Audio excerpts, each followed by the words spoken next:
ہمیں سمجھ میں آئے. اور ایک ملت ہے ملت اسلام، جس میں ہم اور آپ اور ملت اسلامیہ شامل ہیں.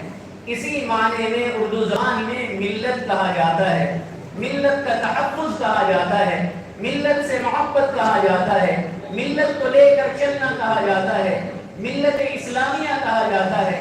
یہ ملت اسلام ہے جس میں ہم زندہ ہیں، آپ اور میں، ہمارا اجتماع یہ ملت ہے. اب میرے عنوان کا پہلا پارٹ ہے اس ملت کا تحفظ، یعنی اس کی حفاظت اور اس کا خیال. کیوں کا جواب یہی ہے کہ رسول اکرم صلی اللہ علیہ وسلم نے اس ملت کی حفاظت فرمائی.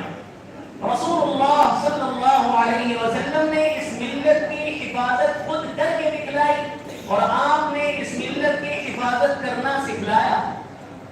یورپی ممالک نے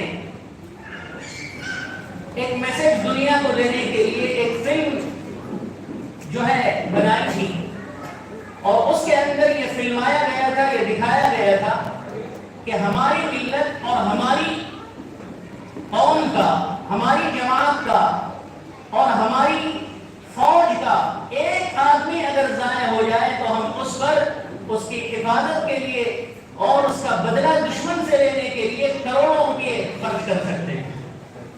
چنانچہ ہم نے اس سلسلے میں پڑھا کہ انہوں نے یہ فلمایا اور یہ دکھلایا لوگوں کو کہ اپنے ایک فوجی جو کہ دشمن کے ہاتھوں میں چلا گیا تھا اور اس کی جان کے لالے پڑے ہوئے تھے، اس کی جان کو بچانے کے لیے انہوں نے کروڑوں ڈالر خرچ کر دی.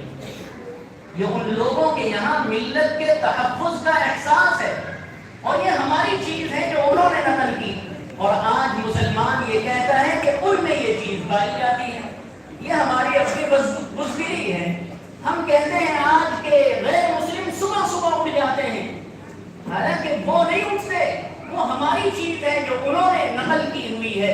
یہ ہمارے اپنے گھر کی چیز تھی جو آج ہم نے ان کی چیز کو سمجھ لیا، ان کی چیز سمجھ لیا، یہ ان کے گھر کی نہیں.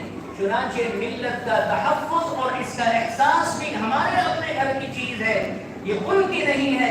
وہ نقل کر کے اس پر عمل پیرا ہو کر دنیا میں ایسے مشہور ہو گئے کہ یہ ساری اچھی اور خوبصورت چیزیں انہی کی لگتی ہیں. در حقیقت یہ چیزیں اسلام نے ہمیں دی ہیں، رسول اسلام نے ہمیں عطا فرمائی ہیں. رسول اکرم صلی اللہ علیہ وسلم نے ملت کے تحفظ ہی کے سلسلے میں ہمیں یہ ارشاد فرمایا ہے کہ ملت کا تحفظ اس طرح سے ہوگا کہ آپ کا پاک ارشاد ہے جو صحیح بخاری، صحیح مسلم اور سنن ابو داؤد، ان تینوں حدیث کی کتابوں میں حضرت سیدنا انس بن مالک رضی اللہ عنہ سے یہ حدیث آئی ہے. ترکت فیکم امرین،